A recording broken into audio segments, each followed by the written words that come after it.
مساء الخير البنات. بعد ما رجعت هذا الروتين المسائي دخلت للدار البارح، هذا قلت لكم مكمله. درت لولادي عشاء في نفس الوقت من بعد ما عقمنا رواحنا سي نورمال. شويه الفلفله درتها غير فوق الفرن رابيد هكا. وفي نفس الوقت خواتاتي تبعوا معايا باسكو الوصفه راني غادي نحط العصير وصفه الاعشاب اللي بعض الاخوات. شويه الفلفله ونقيت لهم شويه بطاطا تاني، هذا روتين مسائي. ودرت لهم شويه سلطه مع كان باقي لي طعام بلحم به مع ربي الله يبارك في الفطور.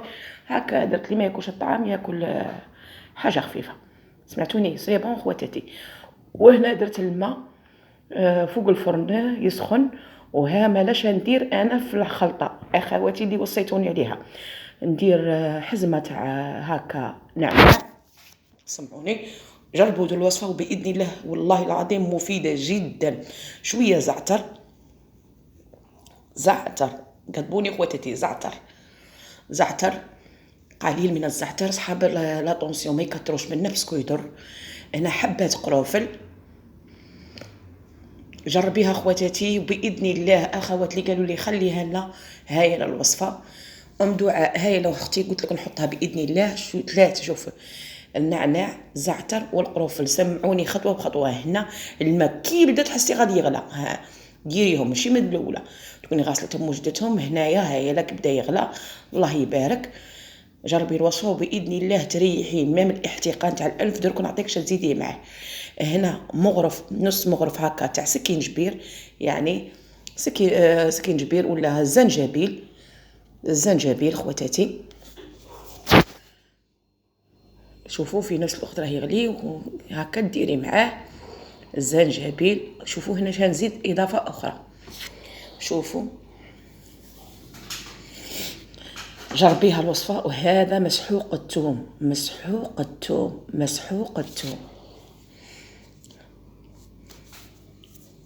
هنا تعاودي تغطيه من اجل الزويز الطياره باش ما تروحش خواتاتي. تخليه واحد 3 مينوت ومنها يولي شوفي اش تزيدي له ونقولك وتشربيه. ونصيحه لاخواتاتي ما ديريش السكر يزيدك في الحلق. نصيحه لك ما ديريش السكر. اذا كان عندك ديري عسل الحر او السكر القندلي. السكر العادي نتمنى ما ديريش باسكو يزيد لك الجرح في الحلق. وما ديري هنايا عصره تاع ليم وتشربيه. انا بعد ما جيت داخله لولادي درتها لهم كامل. واخواتاتي جربوا الوصفه والله العظيم ما شاء الله. وفي نفس الوقت اذا كنتي عندك في الليل تبخري على زيت النعناع وباذن الله شفاء العاجل. هاني عطيتكم الوصفه خواتاتي اللي قلت لكم هاي راني نشرب فيها. ولادي كاع عطيتهم بعد ما دخلت في نفس الوقت ما اني راني نوجد في الحشا. والروتين تاعي هذا راني معكم ها من الفريس من نقسمو. ووريت لكم الوصفه المسائيه والروتين المسائي. نتمنى خواتاتي يكون عجبكم. وكنت في كما قال لكم كما وعدتكم حطيتها لكم. هنا راكم تشوفوا هذا هو بعد ما درت. راكم تشوفوا هنايا وجدت وقطعت الفلفله وكلش وهبيت 3 حبات طماطم وكملت هذا الروتين. راكم معايا ونتمنى. هنا تاني درزت لها شويه مسحوق الثوم. ما اني كان عندي حب بصح لقيت هذا خير. لقيتها كيما الحسنه الله يبارك يعطي ذوق شباب ما شاء الله. وفي نفس الوقت الفريت كنت قليت وزدت.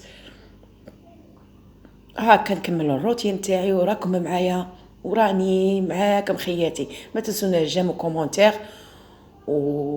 وربي هنينا. هاي الفلفله وجدات الفريت وجد وعشيت ولادي وصلت على النبي خياتي. الف تحيه لكم.